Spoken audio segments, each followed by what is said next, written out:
সম্মানিত শিক্ষক মণ্ডলী ও অভিভাবকবৃন্দ, যে যেখান থেকে আমার এই পাঠটি দেখছেন সকলকে স্বাগত জানাচ্ছি।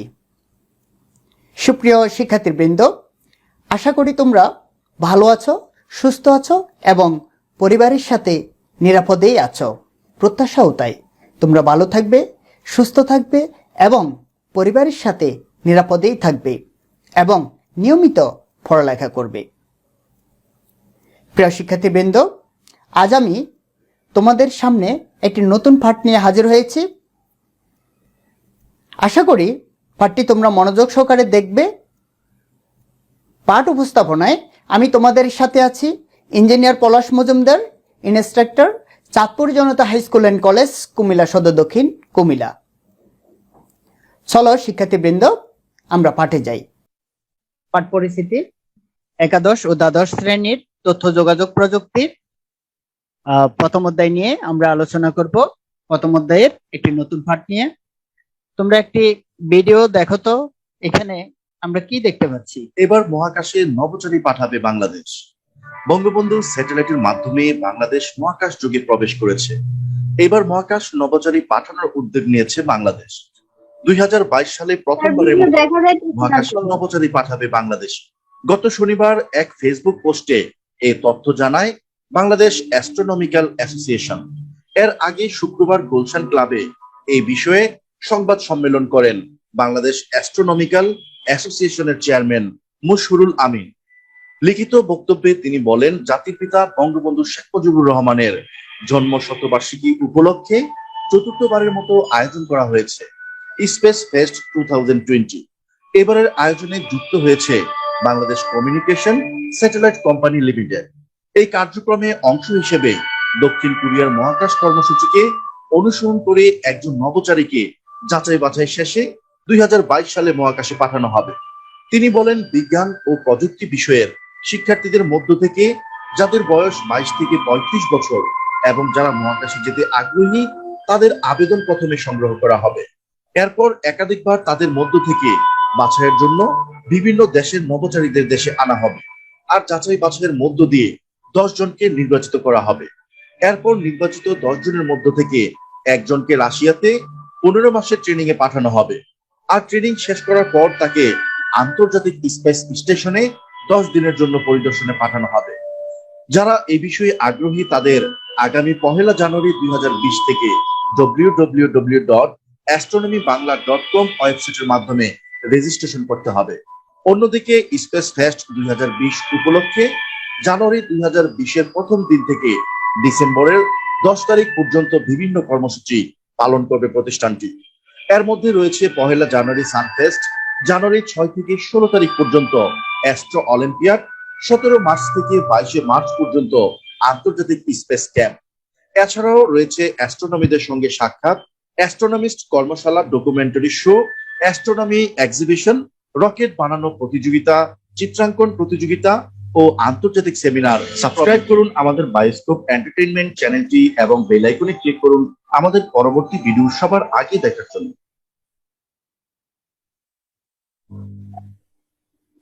এবার স্যার, এটা স্পেস এক্সপ্লোরেশন, যেটা স্পেস এক্সপ্লোরেশন বা মহাকাশ অভিযান, তাই না? আমাদের আজকের পাঠটাই হচ্ছে মহাকাশ অভিযান বা স্পেস এক্সপ্লোরেশন। ঠিক আছে, তো ঠিক আছে, আমরা সামনের দিকে এগিয়ে যাই। আমাদের আজকের পাঠ কি কি দিয়ে সাজানো হয়েছে আমরা একটু দেখে নিই। এই পাঠ শেষে তোমরা মহাকাশ অভিযান কি তা বলতে পারবে, মহাকাশ অভিযানের লক্ষ্য ও উদ্দেশ্য বলতে পারবে। তাহলে এবার চলো আমরা মূল পাঠে যাই।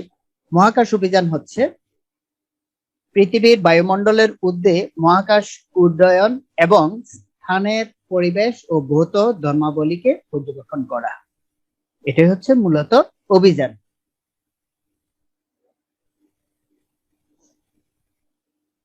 এখানে কিছু বিষয় লক্ষণীয়, যেমন স্বয়ংক্রিয়ভাবে সেটা করা হয় এবং রিমোট কন্ট্রোলের মাধ্যমে করা যায়।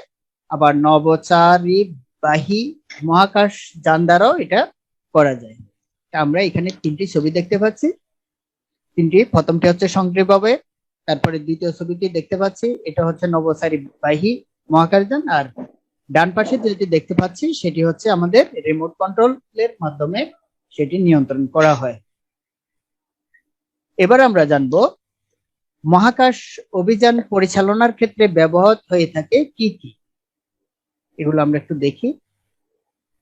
মনুষ্যবিহীন নভোযান, মনুষ্যবাহী নভোযান ব্যবহার করা হয় এবং মানুষহীন বা রোবোটিক নভোযানের মাধ্যমে এই অভিযান পরিচালনা নিয়ন্ত্রণ করা হয়ে থাকে। তার মানে উভয় মাধ্যমে এটা পরিচালনা করা যায়, মানুষবাহী এবং মানুষহীন দুই ধরনেরই এক্সপ্লোরেশনটা করা হয়। লক্ষ্য উদ্দেশ্য, মহাকাশ প্রযুক্তির মাধ্যমে তথ্য সংগ্রহের চেষ্টা করা হয় এবং কি করা হয়, মহাশূন্য স্থিত কোনো বস্তু সম্পর্কে, অর্থাৎ মহাশূন্যে কি রয়েছে তা জানার আসলে আমাদের আগ্রহের কোনো কমতি নেই। আর তা জানার জন্যই মূলত আমাদের এই মহাকাশ অভিযান। এবং জাতীয় ও আন্তর্জাতিক পর্যায়ের বৃহত্তর মানবতার কল্যাণে ভৌত ও মানসিক চাহিদা পূরণের জন্য এটা করা হয়। এছাড়াও মহাকাশ প্রযুক্তির মাধ্যমে পৃথিবী সম্পর্কে এবং মহাকাশ সম্পর্কে জানা যায়। আমাদের যে মহাকাশ, আমাদের যে পৃথিবী আমরা জানি যে সূর্যের চারিদিকে ঘুরতেছে এবং সূর্যের চারিদিকে কিছু গ্রহ উপগ্রহ ঘুরতেছে। এইভাবে পৃথিবীর চারিদিকে আরো কিছু গ্রহ উপগ্রহ ঘুরতেছে। এগুলো সম্পর্কে আমাদের জানার কোনো শেষ নেই, যার কারণে আমরা কি করি, প্রায় আমরা আমাদের নভোচারী প্রেরণ করে থাকি এগুলো জানার জন্য। এবং আমাদের এখন যে স্যাটেলাইট, আমাদের স্যাটেলাইটটার নাম কি? বঙ্গবন্ধু স্যাটেলাইট 1। ধন্যবাদ। বঙ্গবন্ধু স্যাটেলাইট 1টি বর্তমানে মহাকাশে আছে এবং ওইখান থেকে আমরা নতুন নতুন তথ্য পাচ্ছি। অর্থাৎ আমরা এখন একটি স্যাটেলাইটের দেশ, সেটা আমরা এখন গর্ব করে বলতে পারি। মহাকাশ প্রযুক্তির মাধ্যমে তথ্য সংগ্রহ করা এবং গবেষণার মাধ্যমে মহাকাশে বাণিজ্যিকভাবে পদার্থ প্রক্রিয়াকরণ ও উৎপাদন করা হয়ে থাকে। চিন্তা করে দেখো, এই মহাকাশে যে পদার্থগুলো থাকে সেগুলোকে আমরা পৃথিবীতে এনে এগুলো প্রক্রিয়াকরণ করা হয় এবং এগুলো বাণিজ্যিকভাবে এগুলোকে উৎপাদন করা হচ্ছে। তার মানে এগুলো একটি বাণিজ্যিকভাবে বিক্রয়েরও ব্যবস্থা করা হয়।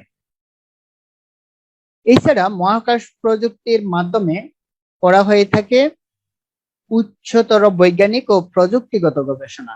অর্থাৎ এখানে অনেক গবেষণা হয়ে থাকে, যেমন আমাদের নাসা একটি গবেষণা কেন্দ্র, যে নাসাতে প্রচুর গবেষণা হয় এবং ভবিষ্যতে পৃথিবীকে মানুষের নিরাপদ বাসযোগ্য হিসেবে গড়ে তোলার জন্যই এই গবেষণাগুলো মূলত করা হয়।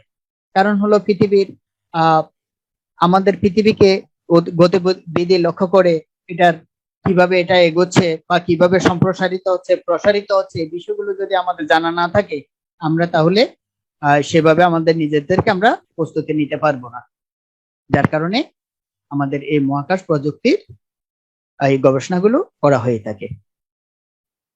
পৃথিবীর বাইরের পরিবেশ সম্পর্কে তথ্য সংগ্রহ, নতুন সীমানা আওতাধীন করা, অর্থাৎ আমাদের এই পৃথিবী কোথায় পর্যন্ত বায়ুমণ্ডল আছে, কোথায় মানুষ বসবাস করতে পারবে। কারণ দিন দিন আমাদের মানুষ যেভাবে বাড়ছে সেভাবে তো আমাদের পৃথিবীর ভূমিগুলো বাড়ছে না। তাহলে আমরা কোথায় কিভাবে থাকতে পারবো, বসবাস করতে পারবো, এই বিষয়গুলো নিয়েই আসলে নানা গবেষণা হচ্ছে।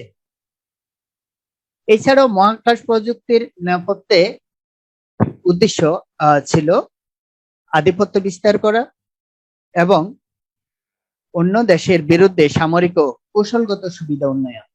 তার মানে যারা মহাকাশে সবচেয়ে বেশি দখল নিতে পারবে তারা পৃথিবীতে বেশি আধিপত্য বিস্তার করতে পারবে। এই অভিযানের আরো কিছু লক্ষ্য উদ্দেশ্য রয়েছে, যেমন 23 অক্টোবর 1942 সালে জার্মান বিজ্ঞানীরা পরীক্ষামূলক মহাশূন্যে পাঠান রকেট B2। এরপর 4 অক্টোবর 1957 সালে সোভিয়েত ইউনিয়ন মহাশূন্যে প্রেরণ করে পৃথিবীর প্রথম উপগ্রহ স্পুটনিক 1। 12 এপ্রিল 1961 সালে বিশ্বের প্রথম মানুষ বহনকারী মহাকাশযানে মহাশূন্যে ভ্রমণ করেন 27 বছর বয়সী রাশিয়ান মহাকাশ যাত্রী ইউরি গ্যাগরিন। বক্স-1 করে তিনি যান। এরপরে বক্স-1 1 ঘন্টা 48 মিনিটে একবার আবর্তন করে পৃথিবীর চারপাশের কক্ষপথে। মহাকাশ যাত্রার ইতিহাস পিছিয়ে নেই নারীরাও। 16 জানুয়ারি 1963 সালে বক্স-6 করে 48 বার পৃথিবীকে প্রদক্ষিণ করেন, একবার দুইবার না, 48 বার। বিশ্বের প্রথম মহিলা ভ্যালেন্টিনা তেরেস্কোভা। কি নাম? Valentina Tereshkova. Valentina Tereshkova. তিনি হচ্ছেন পৃথিবীর প্রথম মহাকাশ যাত্রী। তিনি 16 জানুয়ারি 1963 সালে বক্স-6 করে তিনি যান। আর কতবার প্রদক্ষিণ করেন? 48 বার। 48 বার। 40 বছর। 20 জুলাই 1969 সালে অ্যাপোলো 11, আমরা এই অ্যাপোলো 11 কথা অনেক শুনেছি, 11তে করে সর্বপ্রথম চাঁদে অবতরণ করেন নীল আর্মস্ট্রং ও এডউইন অ্যালড্রিন, তাই না? এই দুইজন প্রথম চাঁদে অবতরণ করেন কত সালে? 1900। স্যার মাইকেল ক্যালিপসো আছে। হ্যাঁ আছে, কিন্তু এই দুজন কলিপস। অগ্রগণ্য আর কি, এই দুজন হচ্ছে অগ্রগণ্য। এটা দেখো ঠিক 6 বছর পরে, অর্থাৎ আমাদের পৃথিবী থেকে প্রদক্ষিণ করার 6 বছর পরে তারা সাহস করে চাঁদে চলে যায়। 1970 সালের নেভেরা 7 শুক্র গ্রহে অবতরণ করে তথ্য প্রেরণ করেন। 23 মিনিট যাবৎ সেখান থেকে সরাসরি পৃথিবীতে তথ্য প্রেরণ করেন। 1971 সালের মার্চ 3 মেশিনের মাধ্যমে সর্বপ্রথম তথ্য পাঠানো হয় 20 সেকেন্ড যাবৎ মঙ্গল গ্রহ থেকে সরাসরি পৃথিবীতে, মাত্র 20 সেকেন্ড। প্রথম মহাকাশ স্টেশন স্থাপন করে সোভিয়েত ইউনিয়ন, যার নাম ছিল মির, এবং মার্কিন যুক্তরাষ্ট্রে স্থাপিত স্টেশনের নাম হচ্ছে স্কাইল্যাব। আমরা স্কাইল্যাবের কথা অনেক শুনছি, তাই না?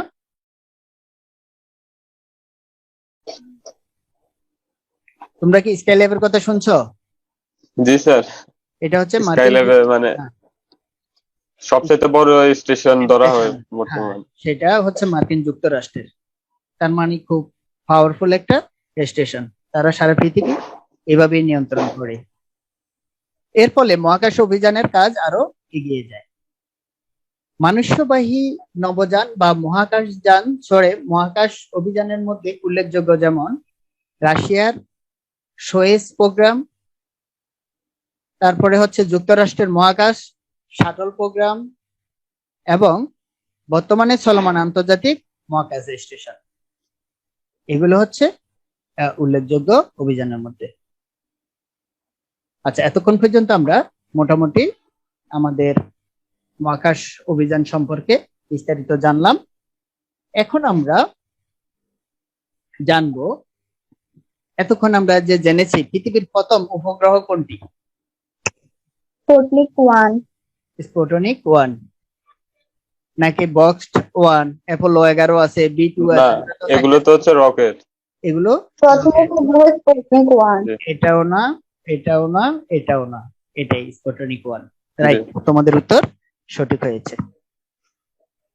এবার মহাকাশ অভিযান কি, কে বলবা?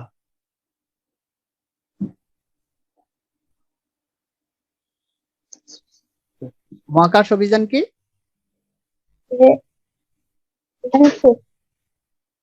হ্যাঁ, সেন বলো।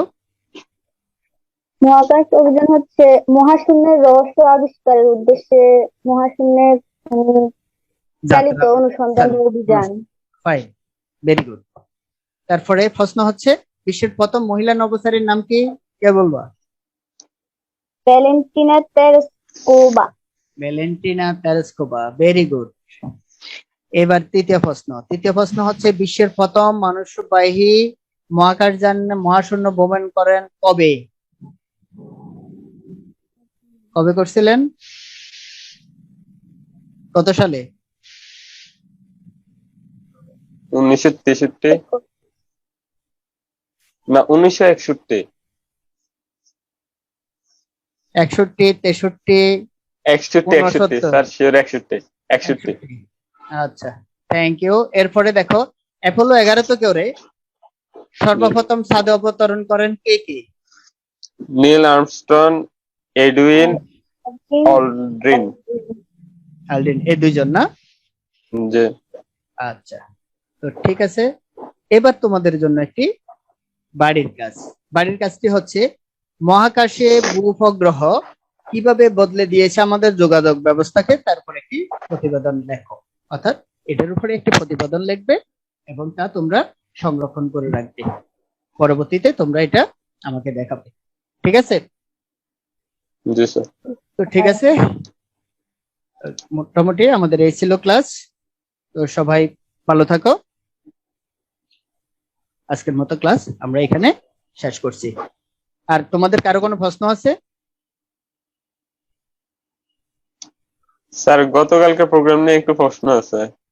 হ্যাঁ, বলো কি প্রশ্ন? স্যার, এখানে যে প্রোগ্রামিং এর ব্যাপারটা বলা হয়েছে, হুম, তো এখানে বলছে যে প্রোগ্রামিং এর, আমি আরেকটা কোশ্চেন করছিলাম যে how can I build a career in programming and how to I build a programming career. তো এখানে বলছে যে এখানে অনেক ধরনের স্কোপ আছে, যে সফটওয়্যার ভিত্তিক মানে বিভিন্ন অ্যাপস ডেভেলপার, তারপরে হচ্ছে যে গেম ডেভেলপার, গ্রাফিক্স মানে ওয়েবসাইট ডেভেলপার, মানে বিভিন্ন ধরনের সেক্টর গুলো দেখাইছে। বলছে যে যেখানে তুমি ইন্টারেস্টেড ওইটা নিয়ে কাজ করতে পারো। ইভেন বলতেছে যে এক একটা ল্যাঙ্গুয়েজ, যে জাভা স্ক্রিপ্ট, তারপরে সি প্লাস প্লাস, তারপরে আর পাইথন, এগুলা এক একটা নাকি এক এক ফিল্ডের জন্য ব্যবহার করা হয়, কিন্তু এটা তো আর স্পেসিফিক ভাবে জানি না যে কোনটা কোন ফিল্ডের জন্য ব্যবহার করা এখন হয়। এটা একটু এই জন্য তুমি ইউটিউবে সার্চ দিবা। ইউটিউবে সার্চ দিলে আসলে এখন সব কিছু আছে। ইউটিউবে তুমি গিয়ে ওইখানে লিখবা যে তোমার ইন্টারেস্ট যে বিষয়টা নিয়ে, সেটা যেমন জাভা স্ক্রিপ্ট কি জি কাজে ব্যবহার করা হয় বা কোন ধরনের প্রোগ্রাম তৈরিতে এটি ব্যবহার করা হয়, এটা দিয়ে সার্চ দিলে দেখবা অসংখ্য ভিডিও চলে আসছে। কেমন? এরকম যে স্যার, field তোমার এমনিতে interest। পাইথন ইউজ করছি, পাইথন ইউজ করে আমি ইয়া করছিলাম, আবার সম্ভবত ইয়াতে তৈরি করতে পারি ল্যাবে, আমাদের কম্পিউটার ল্যাব পাইথন ইউজ করে স্যার অফিস অ্যাসিস্ট্যান্ট তৈরি করছিলাম গুগল অ্যালেক্সার মতো। আচ্ছা, যে কোনো এখন কিছু মানে কোশ্চেন করলে এটার থেকে আপনারা ডাইরেক্ট বলে ফেলবো যে স্পিচ রিডারের মাধ্যমে। বুঝছি। তো এখানে তোমার পাইথন এবং সি প্লাস প্লাস অত জি শক্তিশালী না হইলেও সি প্লাস কে বলা হয় মাদার ল্যাঙ্গুয়েজ। কেমন? প্রথম জি স্যার। ল্যাঙ্গুয়েজ হ্যাঁ কিন্তু হচ্ছে সি প্লাস থেকে এবার আমরা পাইথনের দিকে যাই, এরপরে ওরাকলে যাই, জাভা যায়, পিএসপি তে যাই। কেমন? এই ধরনের জি অসংখ্য ল্যাঙ্গুয়েজ আছে। বিশেষ করে আমাদের পিএসপি এবং এগুলো ব্যবহার করা হয় ডাটাবেজ ভিত্তিক কিছু প্রোগ্রাম হয় আমাদের। যেমন মনে করো জি স্যার। ব্যাংকে আমাদের অনেক ডাটা জমা রাখতে হয়। এই ধরনগুলোতে সাধারণত পিএসপি বা ওই যে কি বলে এগুলোকে, ডাটাবেজ ভিত্তিক কিছু আছে, ল্যাঙ্গুয়েজ আছে। কেমন? এই জি ল্যাঙ্গুয়েজ স্যার। গুলো এখানে জি ব্যবহার করা হয়। ঠিক আছে? আর জি গতদিন তোমরা স্যার। যেগুলো দেখছো এগুলো মূলত হচ্ছে অ্যাপস এর জন্য, বিভিন্ন অ্যাপস তৈরি করে, বিশেষ করে আহ, বিভিন্ন প্রোগ্রাম। কেমন? বিভিন্ন প্রোগ্রাম জি গুলোর মধ্যে ধরো এই যে কার্টুন তৈরি করা, তারপরে এই যে টম এন্ড জেরি যেরকম সিরিয়াল আছে না, এই ধরনের জি সিরিয়াল জি গুলো তুমি এখান থেকে তৈরি করতে পারবা। এগুলো ওই ধরনের জন্যই মূলত। আবার বিভিন্ন মোবাইল অ্যাপস আছে না, মোবাইল অ্যাপস তুমি তৈরি জি করতে পারবা এখানে। আমি দেখলাম যে স্পর্শ একটা তৈরি করছে, ওই যে তাদের জি। একেবারে হ্যাঁ আদরের হ্যাঁ, ডান্সিং একটা ভিডিও গেমস তৈরি করছে। তৈরি জি করছে। হ্যাঁ, এবং সে এটা তৈরি করে আমার আবার দেখাইছে চালাইয়া যে এটা এটা কাজ করে। তো তার মানে এখন মনে করো যে একটু যদি খেয়াল করা যায়, আসলে এগুলো অনেক মজা। অর্থাৎ মজা ফেলে মজা, আর না হলে কিন্তু এটা ভালো লাগবে না। এটা ইন্টারেস্ট পাইতে হবে। বোঝা গেছে বিষয়টা? জি স্যার। তো ঠিক আছে, আর কোনো কোশ্চেন আছে? না স্যার। আর শেরিন সাইদ, তোমাদের কোনো তাফসীর, শেরিন তোমাদের কোনো কোশ্চেন আছে? আচ্ছা ভাই। আচ্ছা ঠিক আছে, তাহলে ভালো থাকো। আর আগামী ক্লাস কবে? আজকে তো মনে হয় আজকে তো বুধবার। বুধবার, জি, শনিবারে। শনিবারে। আচ্ছা ঠিক আছে, তা আগামী ক্লাস শনিবারে ঠিক 10টায়, কেমন? তো সে পর্যন্ত ভালো থাকো সবাই। আল্লাহ হাফেজ। আসসালামু আলাইকুম। ওয়ালাইকুম আসসালাম। প্রিয় শিক্ষার্থীবৃন্দ, এতক্ষণ ধরে মনোযোগ সহকারে ক্লাসটি দেখার জন্য তোমাদের সবাইকে অসংখ্য ধন্যবাদ জানাচ্ছি এবং আগামী ক্লাস দেখার আমন্ত্রণ জানিয়ে আজকের মতো পাঠ এখানে শেষ করছি। তোমরা সবাই ভালো থাকবে, সুস্থ থাকবে এবং পরিবারের সাথে নিরাপদেই থাকবে। সবার জন্য শুভকামনা রইল।